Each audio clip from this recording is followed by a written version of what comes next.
Hello, everyone. We're going to start in about 5 minutes to let more people join.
We're going to start in a minute now.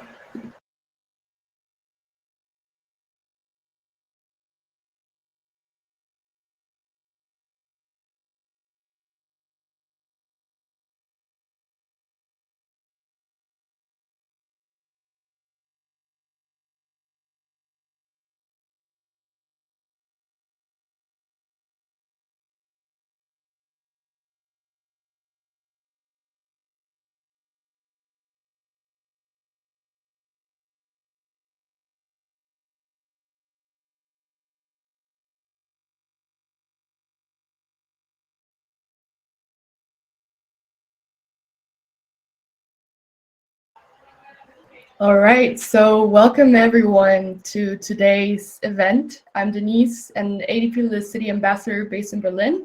And together with my co-host and fellow ambassador Ratta, who is based in Thailand, we'll be hosting the session. We hope you are as excited as we are today to talk to the amazing mentors of ADPList about being the first designers on the team. This is definitely a topic that we can all learn from, no matter if we are or have been the only designers or the first designers at some point in our careers, or if we are part of a team that has a first designer on board. So I really hope that today's session inspires you and that we can all find a takeaway message from today's conversation. So this is what today's agenda is gonna look like. If I can get technology collaborate with me. So first, we're going to take 5 minutes to introduce the mentors. Then we're going to jump right in at the roundtable discussion. And at the end, I will give the floor to my fellow ambassador Ratta to conduct the audience Q&A, which will take about 15 minutes. So feel free to write any questions you may have in the comments, and Ratta will direct them to the mentors at the last part of the session. So without further ado, I will let the mentors introduce themselves. Cool. Thanks for the intro. Hi, everyone. I'm Deanna. I'm Deanna, and I'm currently based in California. I'm currently a product designer at a healthcare technology startup called Row. But prior to working at Row, I've been the first designer in a healthcare fintech startup and also founding designer in an esports startup. So been doing it for a couple, or have been a first designer in various different types of roles, and also have experience working in larger stage startups and also large tech companies. So really excited to be here, and thanks everyone for joining.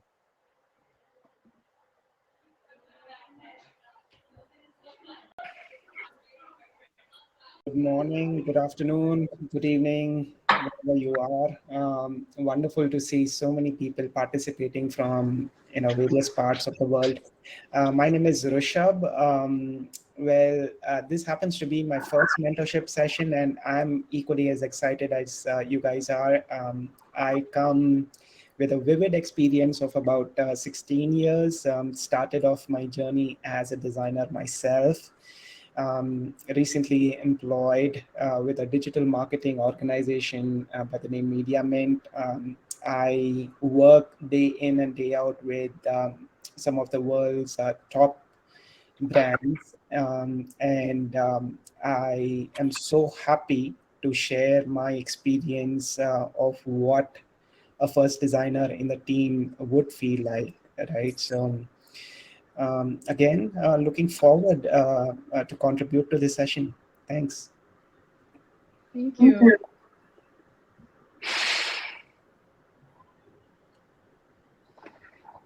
Thanks, Denisse and Ratta. First of all, thanks, Jen and Rishabh, for being with us today, being with me, especially to conduct this session. And greetings and vanakkam to all the audience here, listeners. Very happy to be here. I'll be honest with you, this is my first group session, so I'm very excited and also a little bit nervous. So if I make any mistakes, please don't mind. We can just sort it out in a private chat. Okay, quickly about me. I'm a self-taught developer. Prior to that, I worked as a front-end developer. So I got 3 opportunities to work as a first-time designer. Starting with in a small startup with 2 years of experience. I moved there. I saw an entire product life cycle, starting from designing from scratch and saw through its successful acquisition. And second opportunity as a first designer is where I got a chance to work with a company called as PriceLabs, where they never hired a designer for 6 years. It's not a problem. I mean, their problem, the thing they were trying to solve was amazing, but they didn't need a designer at that time. So I came in, saw what has to be done, revamped the entire product, and saw it the success. It was amazing experience. And right now, in my third opportunity as a first-time designer, I'm the founding designer for a stealth startup. I'm just 3 months into it. To literally say, I'm very excited and what we are creating. I can already feel that I'm learning a ton of things actually. So very excited to be here, and I can definitely share what I went through in the last 8 years. I think it could be something really useful for you guys. Hoping for that. Thank you. Over to you, Deanna. Thank you. So thank you so much for that intro. And without further ado, let's just jump right into the questions. Wait, I'll stop sharing now. Awesome. So the first question is, and we start strong here, how do you deal with the uncertainty of whether you are doing the right or wrong thing in your project? Okay, I can take that. See, as I said, the three opportunities. The first time experience as a first-time designer, I really had no clue what I was doing, right? I mean, like I just had 2 years of experience, right? The only thing that helped me, handle this uncertainty is mainly from talking to a lot of people around me, right? I mean, being a startup and also being an only designer, you don't have many people. I mean, you have to do everything, right? And then so I got help from everyone, right? From the CEO, my development manager, my other developers, and also the testers, right? And also mainly the product managers. So they kind of helped me understand what am I going through, what are we going through as a business, and that really helped me to see the product journey at that time, seeing through that, right? And also as a personal, even as a designer, that thing is there, right? As a product, I want it to be success. I have to make sure I'm doing the right thing. But also as a designer, what am I learning out of this entire experience? Again, talking to these people, being very honest, being very vulnerable. Okay, saying I don't know, right? I think that helped me to make sure, okay, I'm traveling the right path. Yeah, we can talk more, Rishabh. Sure, I'll add a little bit of flavor to what Vijay mentioned. Keep it simple, guys. Imagine you standing in the front of a window, right? Imagine you're standing in front of the window. Do you have any control over the air or the kind of breeze that is going to come in? You can't really do anything about it, right?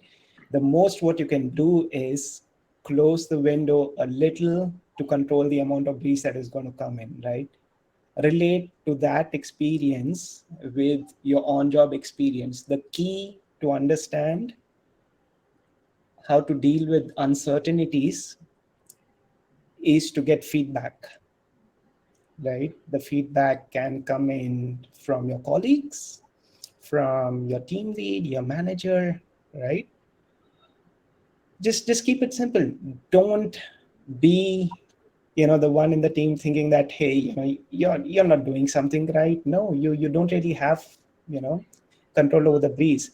Always believe, since you have made it to the job, there is someone in the organization who has seen something in you, and that is the reason that you are employed. You have a job, right? Don't be nervous, right? There are uncertainties. Get feedback, work on the feedback that is being given to you. You should do very well. So those are my 2 cents. Thank you guys for that. I think that is really calming and encouraging for anyone that we tend to overthink whenever we're in this position. So that's really appreciated. The second question is, what was your first impression of being the first designer, and what are or were your goals as so? Yeah, I think I can take that. The first impression of being the first designer. Again, it might look repeating, but as I said, again, coming in the first talking about, I mean, I had these 3 different opportunities, right? I mean, I was able to see how I evolved from the first opportunity to the third opportunity right now. But to talk about the first, because that was the most vulnerable state I was in, not knowing the business knowledge or the supply, the domain knowledge. I mean, I used to work for a supply chain startup. So it was completely new. I was coming from also from a service background. So it was very tough. I mean, I was very excited because I know, like, as a first-time designer, I get to own things. Okay, this is like my baby. I'm going to take care of my baby. I'm going to feed it. Like, it was basically like that, right?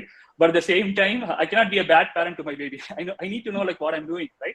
So it's like that. So that's where, at the same time, okay, what are my goals for my baby? I mean, in general, in real life, you can't set for goals for your baby, but in business, you need to have something, right? So that's where I understood, okay, you rely on your business, what your CEO says, what is the company's vision, what is the company's mission, and you align from there, and you design for the business in the moment because you're the first designer, but you also need to know as the startup or as your company progresses, things grow, right? I mean, the product gets matured, and slowly, when you started designing for business, slowly it will become a UX, like user-driven approach, right? So that's where everything evolved, right? So it evolved. Even for me right now, I'm literally like, so I just traveled back 6 years ago. Now, as a founding designer in the Stealthmode startup, I'm pretty clear like what I need to. So I'm aligning like the design, I mean the users, the business, and tech, and I'm putting everything, and I'm sitting in the middle of it, and what I can deliver right now. So I think so. My goals are also aligning in this particular way of thinking. So yeah, I think that should help it. Yeah. Definitely. And okay, so going to the third question, what was your biggest fear when you realized you were the only designer on the team, and how did you overcome this fear? Yeah, happy to chat about that. I think definitely the answer to this resonates with a lot of answers that Rishabh and Vijay had mentioned before. I think first of all, I think this is a fear that we all have, is just like, what am I doing? Do they know that I don't know what I'm doing? And I think that can propagate a lot of like analysis paralysis, because there are so many things that you can be doing. What do you choose to do? That's the quote unquote right thing or wrong thing, and kind of ties back to that question about uncertainty.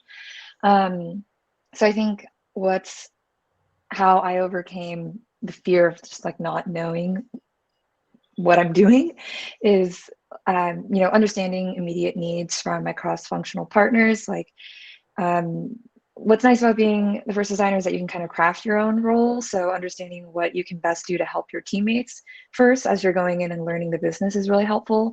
And there's a saying I like that action creates clarity, creates confidence. So just choose something that you think would be helpful based on understanding what other people's needs are, start executing it, and then as you execute, you'll slowly kind of unveil what you need to do next. And I think like in reality, there's never like, assuming you have good intent and you go through your process, there isn't a way for you to make a wrong decision, because whatever decision you make will eventually lead to something else that's useful. So as long as you're doing your best to make an informed decision, just make sure you set expectations with your team as to what you're doing, that whatever you're doing can be iterated upon. If it's like something related to design, you can craft like a hypothesis and make sure you explain like why this hypothesis you're testing ladders back to like the company goals, the product goals, etc. And then I think something that I personally did when I started working as a first designer was I found other mentors who were just like a couple steps ahead of me, and so I could bring my questions to them and get their feedback on what I should be doing next, because I at the time definitely didn't know what I was doing. It happens. Well, basically doing what we're doing today. So yeah, exactly. Okay, so next question is, what are the early advantages of being the only designer in the team?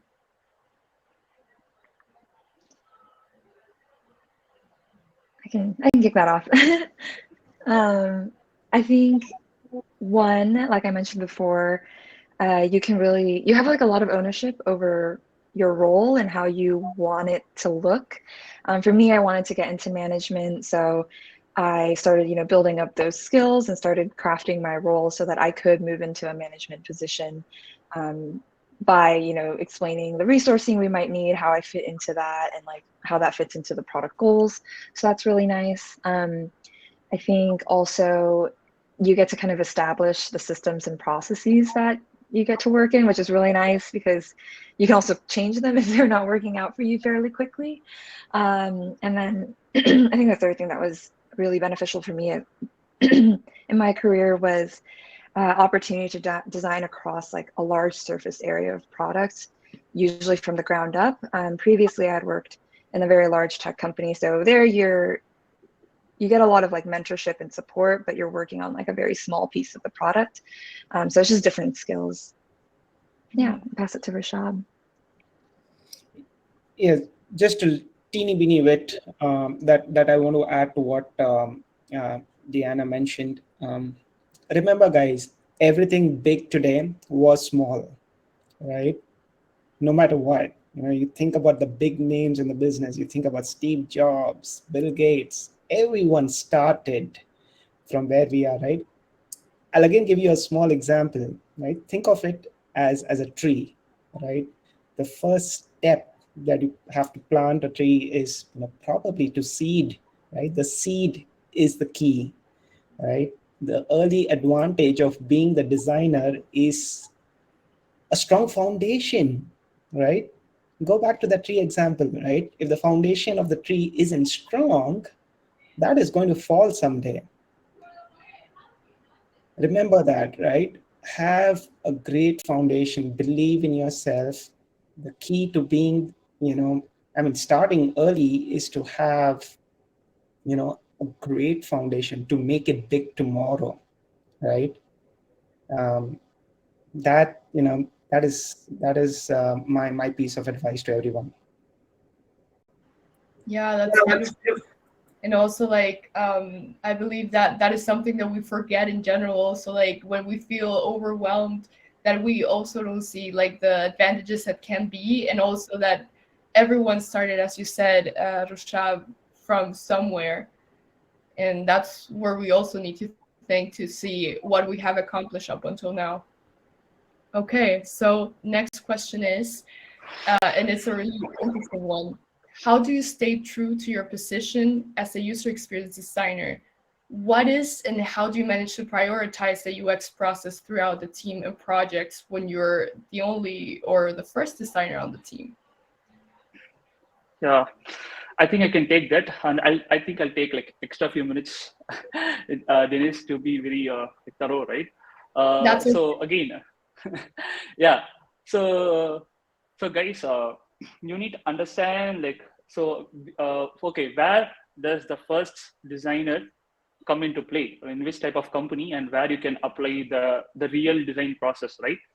For example, so we have this product company, which could be like startup, B2B startup or B2C. We have like service company where they are coming up with some new project and they want to hire a new fresh set of eyes for this project for a client, right?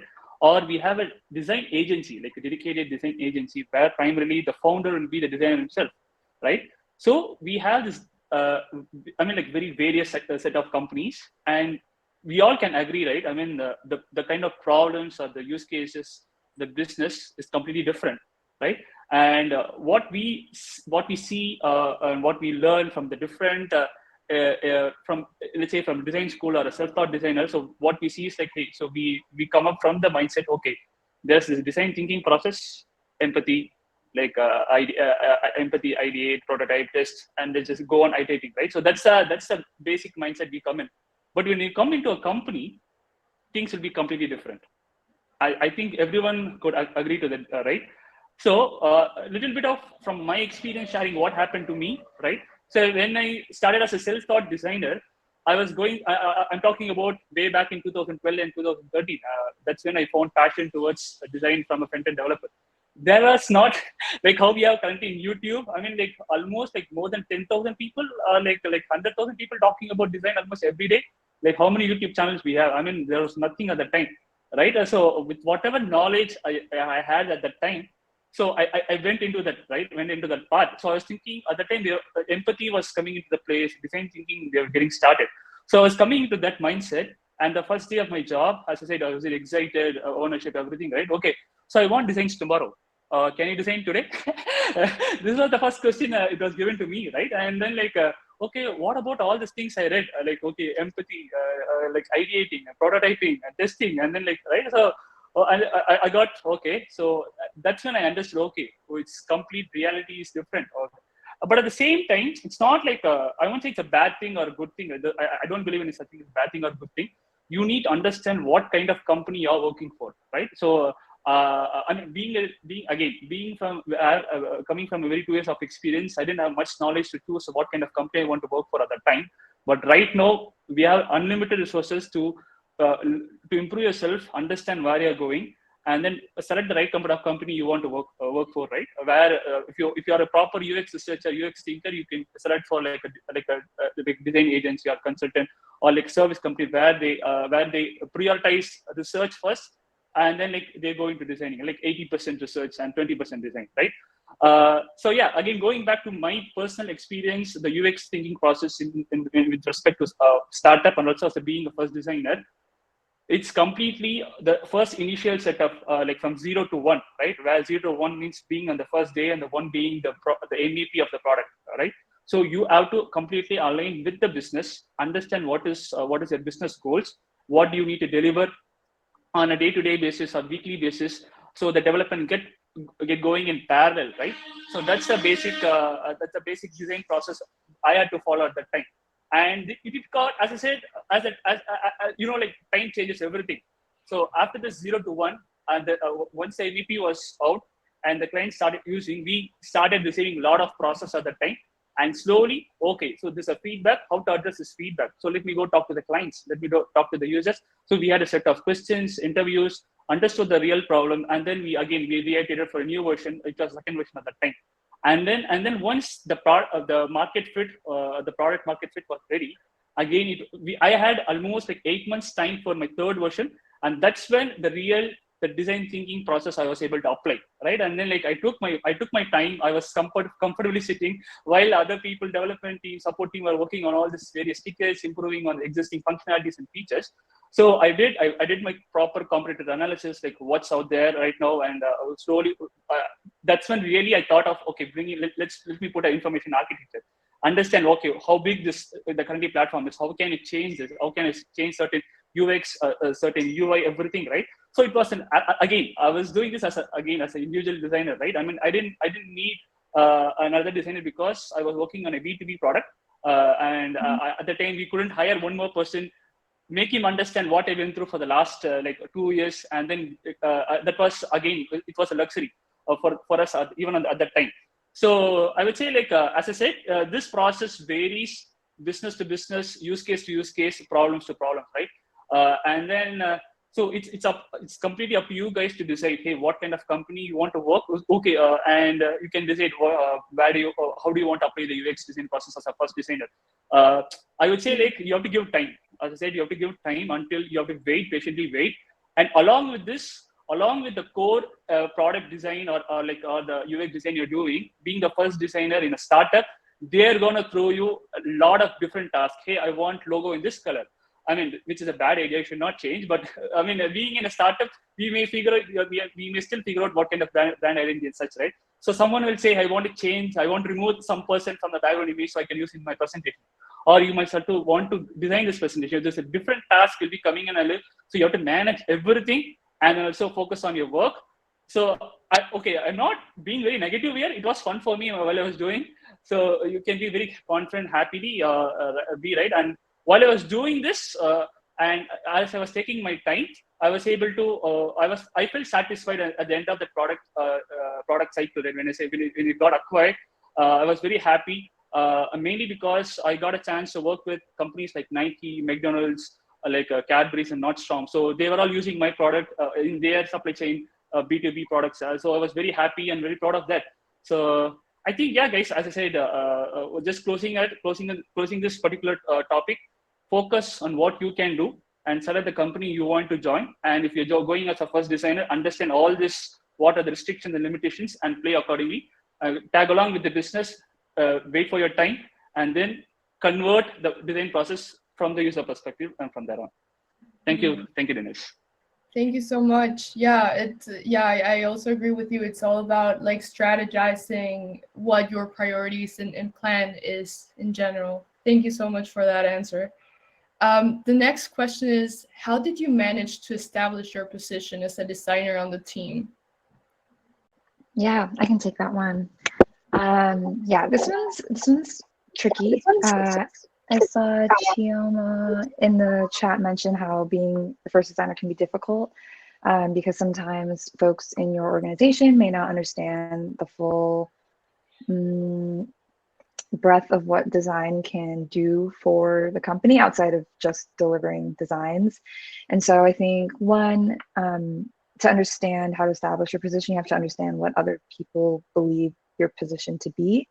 So that means talking to your leaders, talking to your peers, and understanding what they think your role is, what you're able to achieve and what your skills are. And a lot of times it's, kind of the stuff that we expect, executing on pushing pixels, creating designs, and handing it to engineers to develop. But sometimes the part that's missed is how design can really help understand why and what we should be building. So for me, once I understood kind of the amount that my leaders understood and also the limitations and what they understood in my role, one of the first things I did was, also by nature, perhaps being newer to the team, you have a lot of leeway to kind of like meet a lot of people or try to establish yourself. So what I did was I created like a product design like 101 workshop where I didn't focus on the execution part, but actually on the design thinking part, and had everyone in my company at the time, it was like 50 people, go through a design exercise where we went through like, oh, what are common problems that we have in our life? And we came up with things like, oh, like the DMV in America, at least, is really annoying.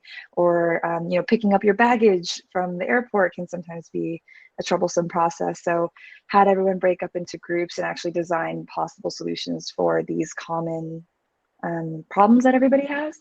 And that helped people understand that design is more than just the execution part, and also about the product thinking part. I think it's really tough to, like, there's so many things that you can do to establish your position. It's more a matter of priority. So that's why it's really important to understand what people know and they don't know. For example, if everyone gets the design process, maybe how you establish your position is by establishing the kind of process you want to run, when you expect feedback to be given, those kind of more minute details. In the case where not everyone understands the full role of design, it's a little bit more of an uphill battle. And I think you have to really put yourself out there to establish what it means to be a designer. And I think also framing your role in the context of larger tech companies like Apple, like, what Steve Jobs did for Apple, explaining that it's more than just making things look nice. It's about creating an experience that people want and people want to use to do things and provides value to people. Yeah. Wow, that's amazing, and like one super innovative solution to this issue of exactly like explaining what exactly you do. Like, I think many of us encounter this problem that when we're trying to explain to somebody else what exactly we do, it's not super clear. It's a little bit more difficult to explain. What better way than actually making them do it themselves? That is amazing. Thank you so much for that. So the next question is, how can the management in the team utilize the designer's strength to achieve the organization goals? And also, why is it important to understand this vision of the organization that you work for to align also your strengths to match their goals?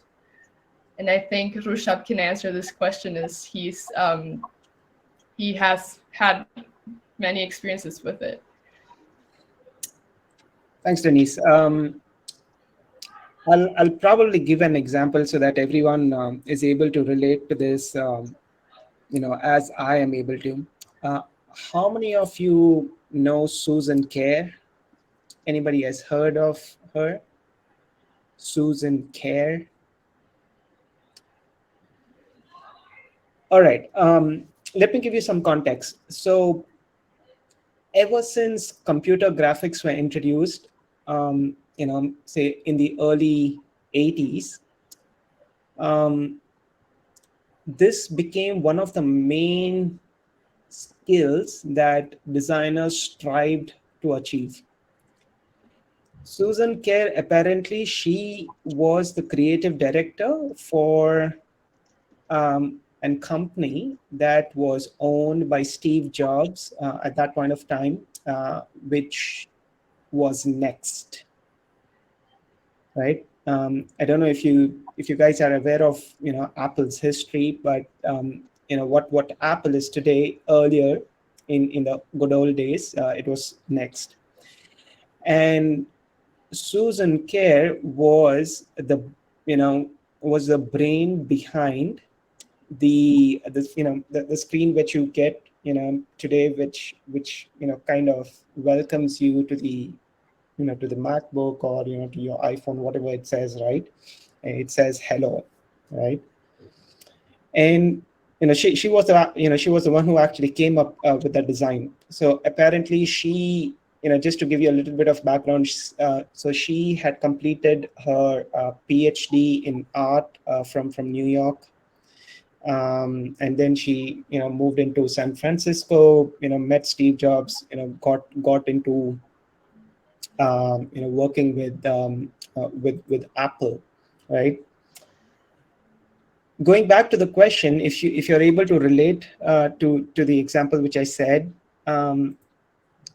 it designers play a very important role in ensuring the vision of the organization is met, but in their own creative way, right? You cannot expect a designer to go into the market, sell something, right? That's not their job, right?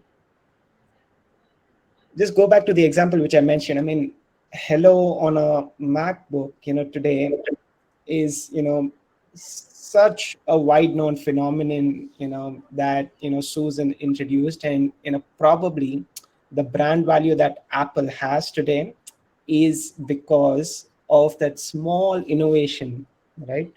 Which Susan invented, right? My advice to the designers here is forget about all the technical skills that you are aware of. I mean, you may be a pro in Figma, in Photoshop, After Effects, and all these great tools that we have. Park that for a while. Talk to the person in your organization that matters, right? Find out what are their challenges, right?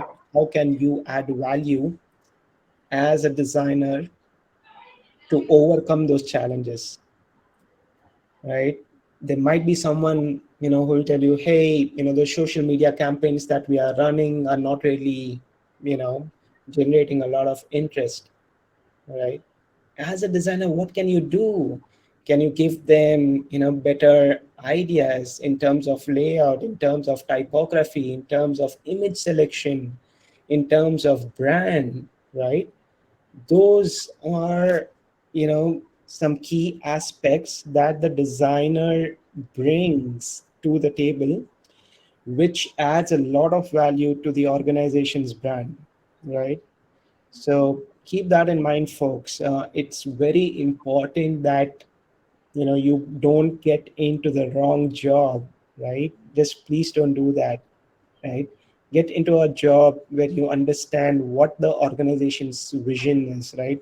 You don't really, or I mean, it's more of a personal choice, right? I mean, everybody has a situation, but if you do believe you are a designer that can contribute immensely to the organization, it's very important to find out what business the organization is into, what are their current challenges, and how you can overcome them. Definitely. Thank you so much for that Yeah, going to the next question related to your answer as well is, how do you actually add that value to the company and team you work with?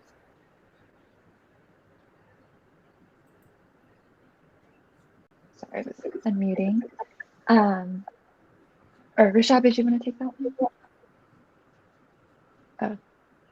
No, I think I answered that Okay. with the first part of the question. I mean, probably do you want to move on to the next thing?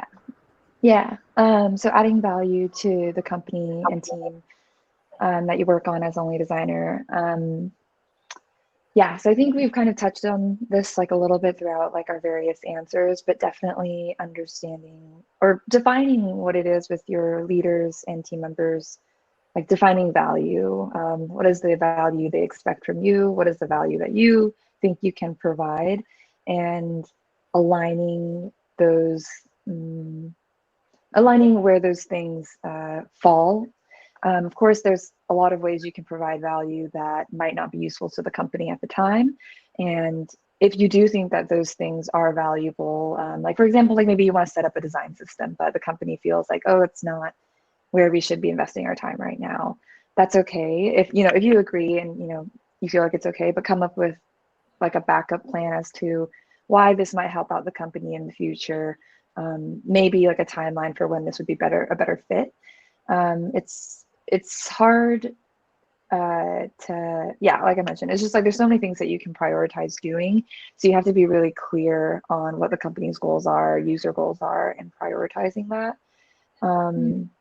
I think it also helps to look at your own career and like, what is it that you want to achieve in this stage of your career? Maybe you might stay at that company forever, but in most cases, people will eventually move on. So what do you want to have achieved in this section of your career? And then trying to find those opportunities to do that in addition to that line up with the company values too. So I think that's really important. Yeah, thank you so much. And I mean, there's still a little bit more time for the roundtable discussion questions, and this would be the last one. What is one piece of advice that you could give yourself to your first day, or for yourself in the first day of that journey? Yeah. I'll take this on, but Vijay and Rishabh definitely, I'm sure you all both also have great advice. I think one, you definitely will feel like you don't know what you're doing, and that's okay. Your company chose you for a reason. They saw potential in you. They saw there was a fit, and hopefully you also chose the company because you felt there was a fit and there was a potential for something. It's almost like dating or like being in a relationship, and you're not going to know all the challenges that will come, but the best thing you can do is like to trust your judgment, and of course also communicate why you make your decisions. You can't expect other people to mind read or to know everything that you're doing all the time, but it's just a matter of like communicating what you think you can do, what you think can help, and then knowing that I believe that everyone here has done challenging things before, and this is just another challenge that you're definitely resilient enough to take on. Yeah. Thank you for that. That's beautiful. Yeah, definitely. Like, I think this applies for anything, just relationships, work, communication, and collaboration go hand in hand. It's really good advice. Rishabh, do you have anything else to add to that? I think Deanna covered very well. I think I'll go back to what she mentioned is not to believe that to believe that you are you have actually gone through all the interview rounds and you've made it to the organization. Someone in the organization has seen some strengths in you, and that is the reason that you have your job, right? So it's a learning curve, right? With time you will get better, so believe in yourself. Yeah. That's my advice. Yeah, I can add. So basically, I can just say, I just see myself as a camera, and I'm gonna just say for a minute, right? Hey, Bharat, I think you are what you are right now. It's amazing to see here, like what you're doing right now. But I think you failed to ask. I mean, you asked a lot of questions within your company, but the main problem you did is like you never reached out to other mentors. I mean, like you say you're coming from 2013 and 14, right? I mean, you could have definitely like got help from other designers out there. You could have just at least basically pinged in LinkedIn, reached out to many people, spoke about your ideas, and then speak about it, right? And you could have asked, hey, you could have just brainstormed with them. I mean, by that, I think you took 2 years in understanding you as a designer. Probably that could have reduced to 1 year. I mean, right? I mean, in that 1 year, you could have did more of work. So I think that's a piece of advice I'm going to give you. And do remember, Felix Lee has created an amazing ADPList ADPList mentor idea. I think if you had a time, you should do it something like that. So yeah, thank you. And, Thank you so yeah. much. Definitely. I mean, can recommend. So yeah, awesome. Okay, so based on the time, we're going to now open the floor for any questions, and I will give the floor now to our awesome ambassador Ratta, who's looking at your questions.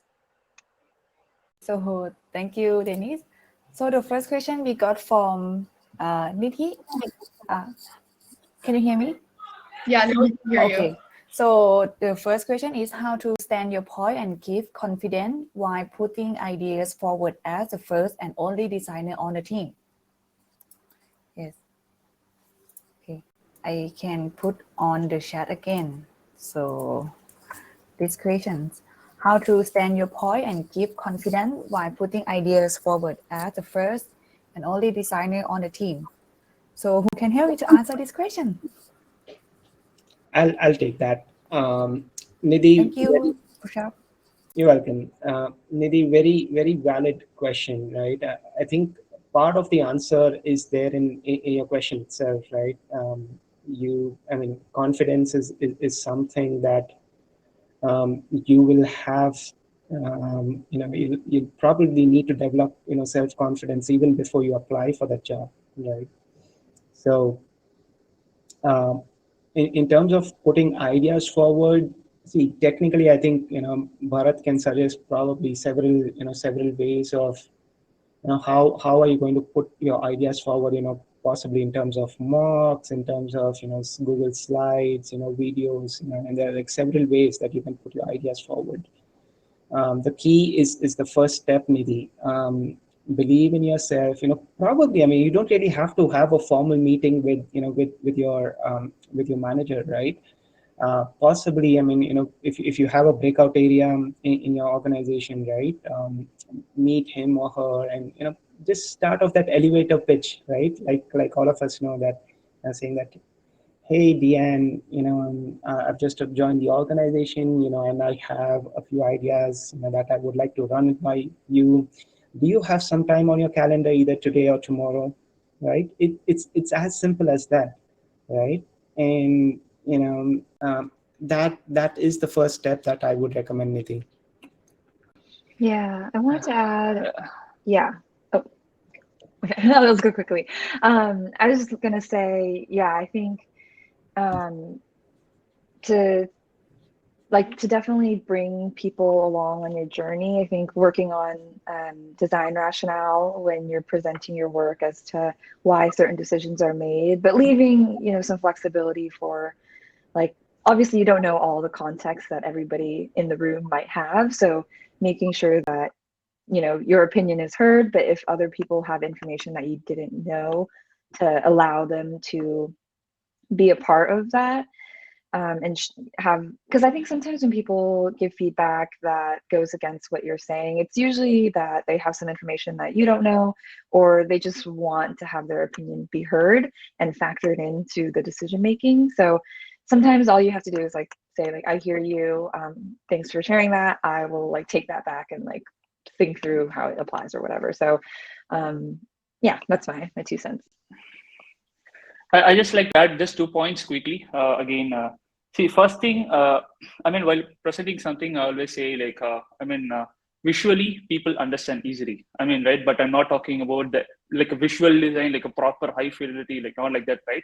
At a very simple, like a hand-drawn sketch, like put it in a like a presentation format, and okay, this is what I'm trying to do.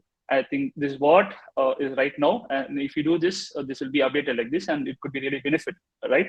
I think taking some data points on that and trying to convince from that perspective could help a lot, right?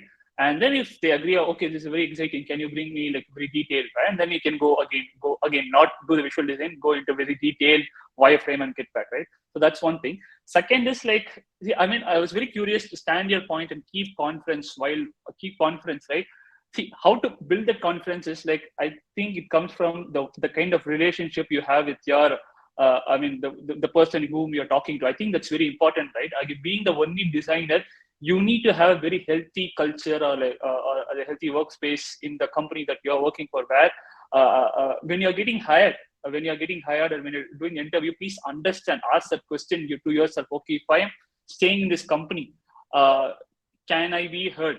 Right? It's a very important question to ask that question, right? And if you feel that confidence, accept the job, accept the offer at that time. I mean, or if it's okay, I have to take the job, go for it, and then like try to build a relationship from there. Like see how you could be different, how you could empathize, understand from their world, and then put down the radius, and then the entire conversation could be smoother. Yeah.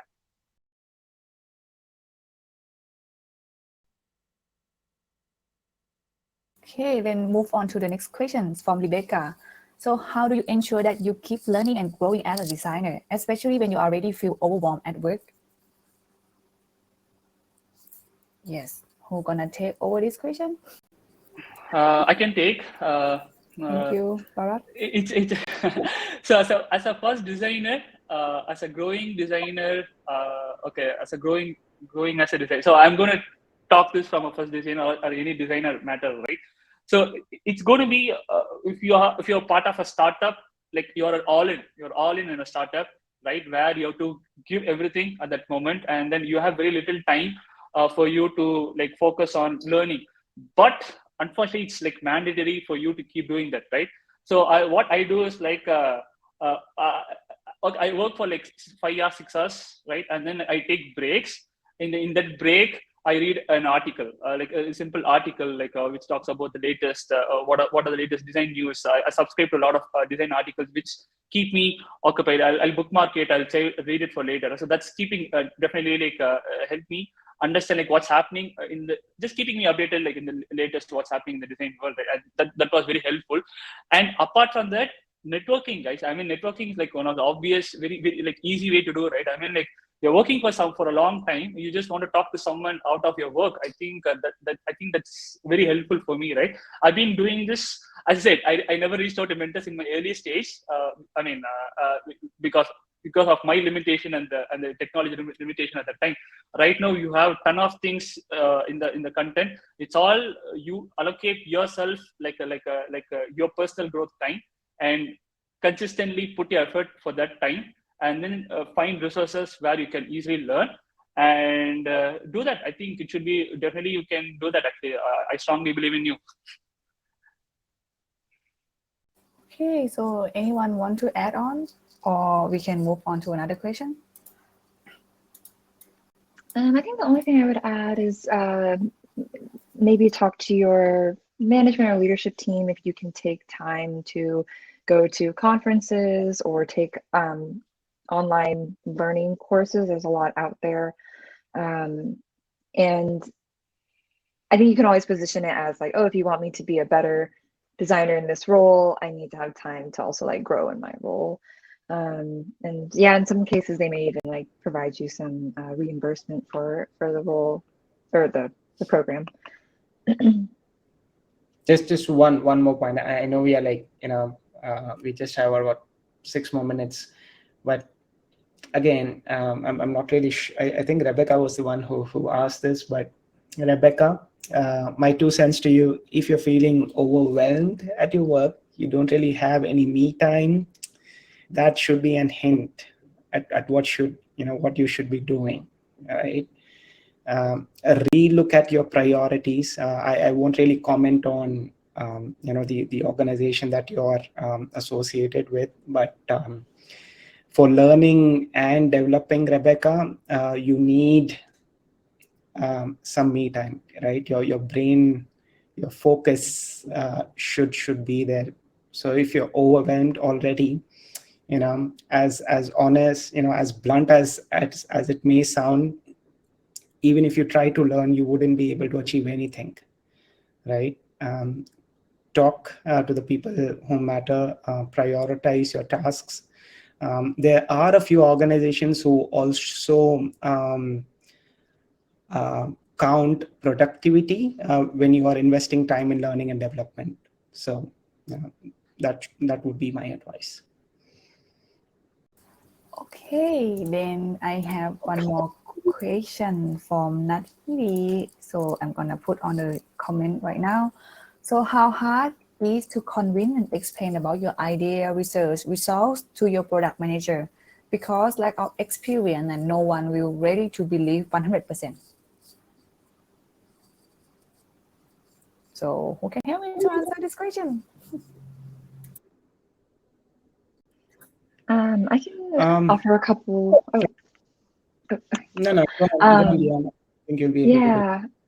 Yeah, I think, this one's a tough one. I've definitely gotten, especially when you're in a first design role, you're kind of in a startup, they probably have not too many resources to do research. So the research you do may feel like it's maybe not statistically significant. I would say what helps is like explaining your hypothesis, because I think that helps abstract the fact that you're okay being wrong about your research, because I think sometimes when people have an opinion, they kind of attach their identity to it. So abstracting like, hey, this is just a hypothesis, I could be wrong about it. Here's what the research shows. And here's like how we got to that point. I think it's really important to understand what decisions were made to make sure your product manager understands and agrees with those decisions. And hopefully you should be involving them in any research that you have or ideation that you have, just because it helps them feel, again, that their opinions are being heard and factored into your design work. And then also, generally just asking for feedback earlier on and continuously makes the product manager more feel like they're also accountable for the design because they've been giving you feedback so early on. So by the end of it, it should be no surprise to your product manager what your idea is or why the research showed whatever it showed. But definitely making sure that it's really clear what you're trying to do and why you're trying to do it and how you got there. Yeah, so I think I can share more because I think it's the same situation for me, but it's opposite side. So right nowadays I work with the PM all the time. So I think it's kind of open communication and transparent to each other, like communicate, like what is happening day by day. It can help to set alignment or understand by each other. Because like when we not communicate, right? Oh, I think it should be like this as a designer, and PM they think it's gonna be like this as a PM. So that's why we have different perspective, and something it can lead to some issue or the problem. So I recommend to open communication, and it's okay to ask them question as well. What do you think? I think like this. If it's wrong, can you correct me? Because they have much more experience in this situation. Yeah, I hope I can help you to answer that question. Okay, so I want to tell that we have 5 more questions from Slido. So I will put on the chat. Who can help me to answer the first one? How to smoothly transition to management when you have never managed before? Yeah. I'll answer that. Okay, Rushab, thank you. The transition is not smooth. It is not, right? But again, I mean, I'll go back to the comment that I made earlier. Look at the bigger picture for tomorrow and do things right today, right? You invest time in doing the right things today. and then you can build on yourself and slowly move into management. Just one disclaimer there. Management can be a place where you can where you just oversee the operations, where you probably just lead a team of designers and ensure projects are delivered smoothly. But there are a few organizations where I think I was a part of the recent event that ADPList had organized, where Saptarshi from Swiggy was talking. He happens to be a design manager today, but his role is very different from the management that we know, right? He takes on more complex work, right? So chances are, even if you're moving into the management, you may not be getting a lot of decision making roles, so called to say, but you will be handling more complex work. Just to answer your question, it's an investment that you need to make for tomorrow. Okay, thank you, Shah. So next one, what do you do when the team is not ready to do user interviews and usability testing? Interesting question. I think it depends on the situation. Maybe your company don't want to do, or maybe they want to do, but your team don't want to do. It depends. So can you help me to answer and with some situation?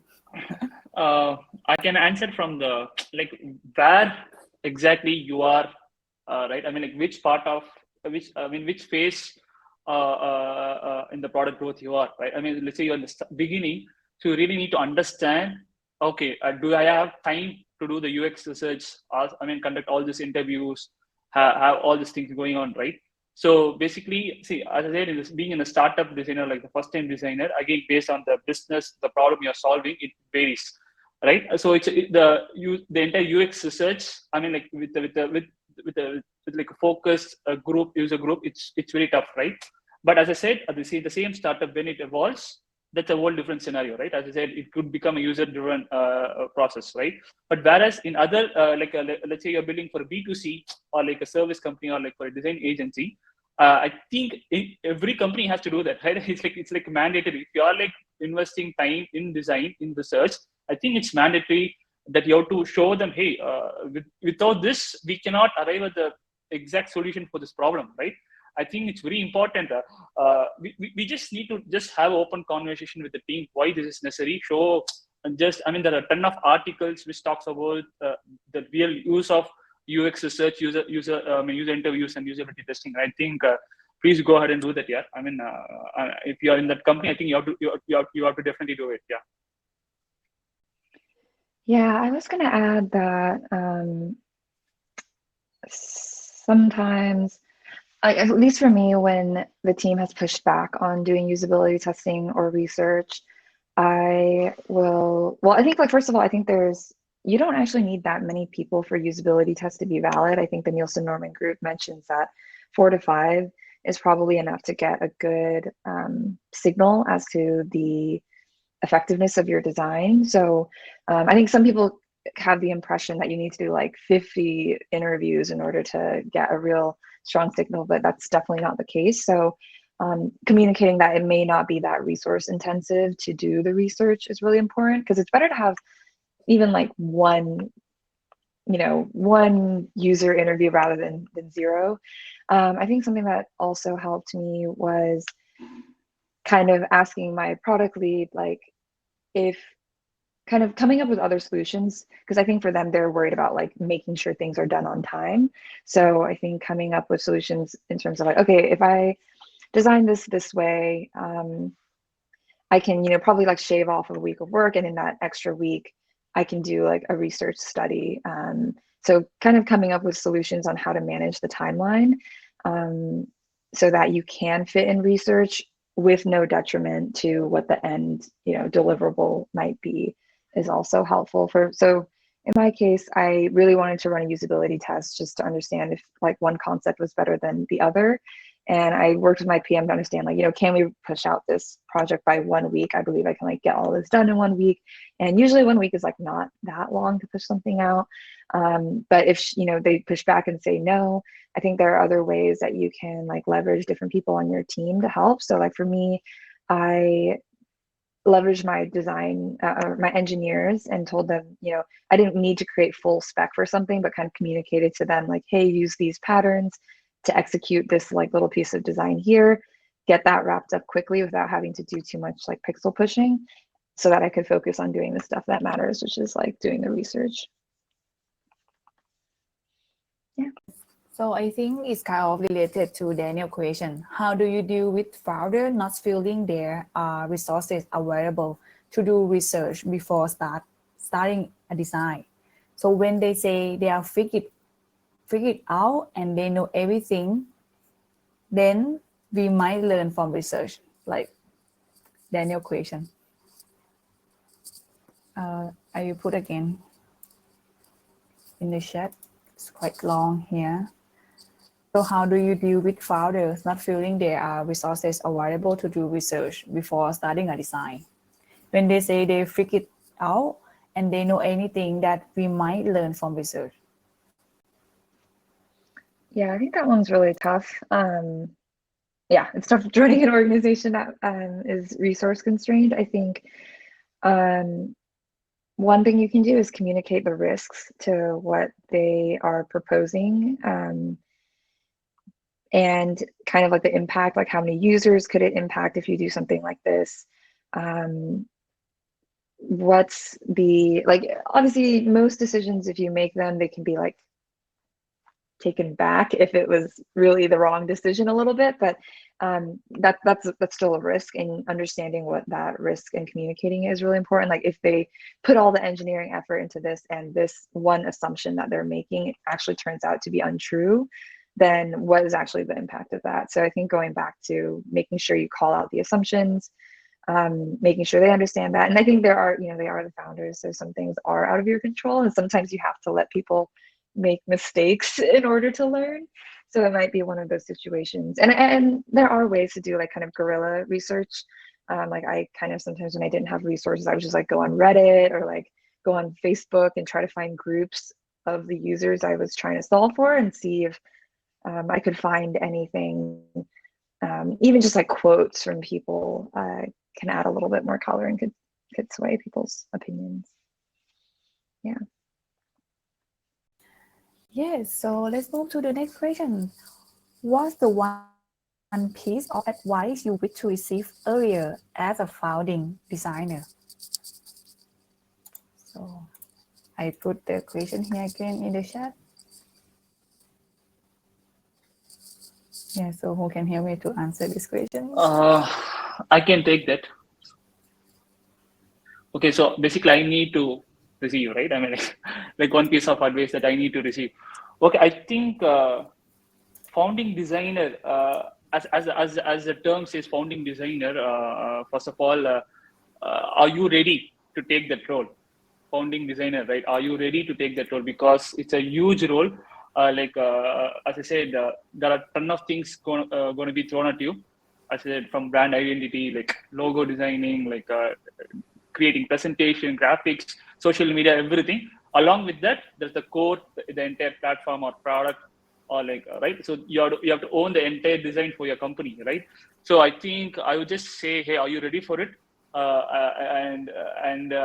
are, you can take two parts, right? Okay, I can jump in and then I can do, or okay, I'm very confident when we do, right? But when say I can jump in and do is a very we have to be in a vulnerable thing where you have to be very open. Why? Because the founder believes in you, right? But you also need to understand. Okay, someone is trusting me. Am I ready to do that job, right? So same goes to me when I joined. My first opportunity was this. Now I'm very confident right now. But first time I was excited mainly because I didn't ask that question, right? And then I learned through my experience. Right now I'm very confident, right? So I would say, ask that question: are you ready to be that? Are you ready to wear multiple hats in taking up that? I think, and if you feel very confident about it, go do that without any confidence, right? I'm sorry, with very, very positive confidence. And if not, okay. And if the co-founder, everyone, they understand you, you have a very good relationship. Okay, jump in, travel along with them, understand, make mistakes, learn faster, and then travel along. So that's a thing. I think is the piece of advice that I would receive. Ratta, yeah. Okay, thank you, Bhaarath. So I will move to the next question, and we have one more left. What is it like to work in an early stage startup? I think Bhaarath can share on this one, right? On this question, like, yeah. Right now, startup again. Startup. See, from startup, I can talk about like B2B and B2C, right? I mean, primarily, it's like, okay, you're designing enterprise application or like for consumer application, right? So approaching design is completely different for both the worlds, right? So in a B2C, I would definitely focus more on research. Okay, what are the target audience I'm focusing on? Understand them, conduct a lot of UX research, user interviews, create a set of, okay, define the problems, break down into small problems, and how would you approach, create a lot of mockups or iterate, prototype, show it to the users, get feedbacks, and it's going to be a lot of work from that perspective, right? From the B2B world, you need to understand the business, understand the domain, and you might need to know what kind of different personas, because most of the enterprise applications you need to handle for different user personas, like administrator, we'll have like administrator, like some business user and like creator or something. So it's going to be ton of users, mainly because the entire enterprise design itself will have a complex architecture. It will be like super tech savvy. And right, but that's a curious part, right? That's a fun part, right? Where as a designer you get to design that from scratch, right? And it's going to be tough, guys. It's going to be tough, but at the same time, I'm learning a lot. As I said, I'm learning. There's going to be a lot of learning. But the key thing is just always know this. Don't jump into. Even though being in a startup, they would ask me, "Hey, can I get this design like tomorrow or like in a couple of days?" I used to go to Miro. That's my digital brain, where I put all my thoughts there. I create mock-ups, wireframes, all the thoughts I put there. I invite the team, the co-founder, the development manager, the developers, QA, make them understand. I basically use, in my existing company, so we have created a persona. Her name is Erika, and we have been calling her Erika in all our meetings. Said, hey, Eric, do you think Erika would love this? Erika can she do this? Erika can do that. So we bring this language to all the team members, right? Because we want them to think like that, right? And this could be done even from the B2C perspective. It is just like so if you do this in the early stage, and everyone will speak the same language, and when the company progresses and when many people join in, they'll follow you. Basically, startup, the entire culture, everything goes from the co-founder and to the team you hire in, right? So that they follow the structure. I think it's a great time to be in early stage startup, and then you can literally see designing from scratch and seeing it grow. It's like a tree. It's like a tree, right? What Rishabh said, like for the how to the advantages of being early designer. You create the foundation, and you can see like go from a plant to the tree. It's an amazing thing, yeah. Okay, so I will say that we have 2 more questions. Like, I'm so happy that today we have a lot of questions to ask us.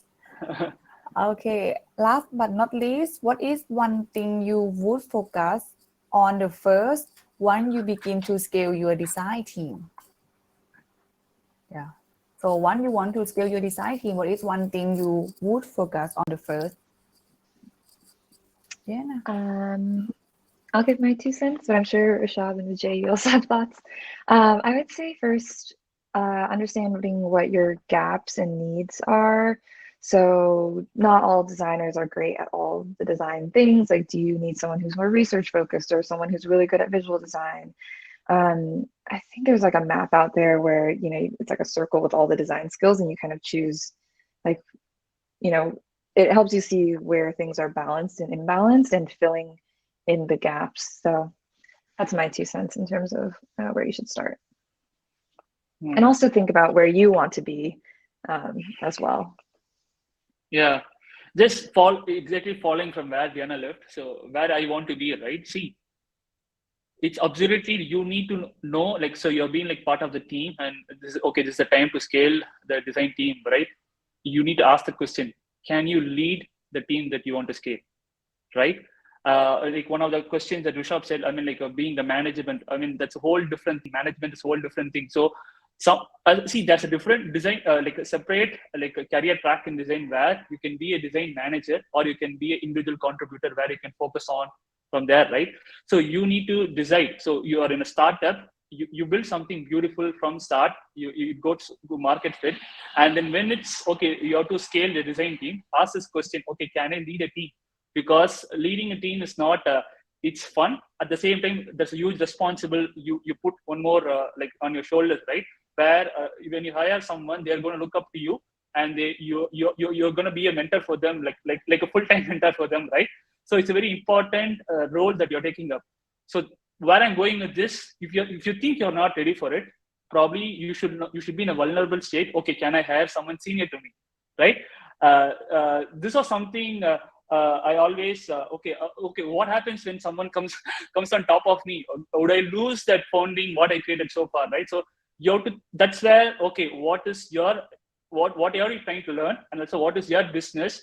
How are you thinking? Okay, if someone comes in, how they can handle things, and what you can do from there, right? So it's a very important question. It's not okay, only I can lead the team, all right? It's also about what you can do for the business. But end of the day, you're working for a company, and even though you feel satisfied as a designer, it's also very important that you satisfy your business needs. They are paying you, so everything is important. Yeah. So the last question from Nahidi again. So if you time travel and you see yourself, your first day, what advice or motivation you say to yourself?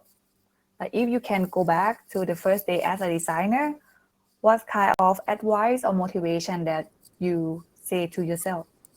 I'll take that and possibly keep it very short. The one piece of advice, I mean, not really advice, I mean, something that I remember, that the first day that I was in, as a designer, I was very thankful, to be honest, very, very thankful of where I am. Something that motivated me was what I was about 18 or 19 when I landed my first job. Something that motivated me was, if I can make it in such a good organization, I'm sure I can achieve a whole lot more as I end towards my career. So that's something that I'd like to share. I would just say, be open, be honest, be transparent to yourself. If you think that you know everything, I think actually you don't know. Actually, you know only little. So be transparent and ask a lot of questions, right? I mean, like be open, be vulnerable. It's a very beautiful thing to be vulnerable. Where in that stage you can learn a lot of things. Right? I mean, that's a piece of advice I would say if I like to time travel.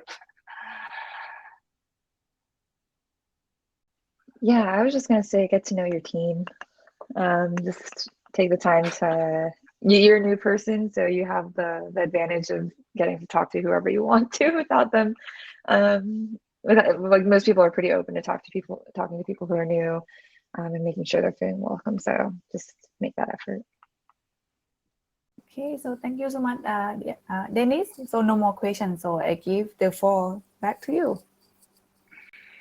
Thank you so much. And with that, we're going to culminate the session. Thank you so much to everyone for participating, for asking so much, and most of all to our amazing mentors. I think for being the first mentorship session or first group session for a couple of us, it was an amazing experience, and hope to repeat it again in the near future. So thank you so much, everyone. And have a nice day or night. Thanks, everybody. Thank you, guys. Bye-bye. Thank you so much.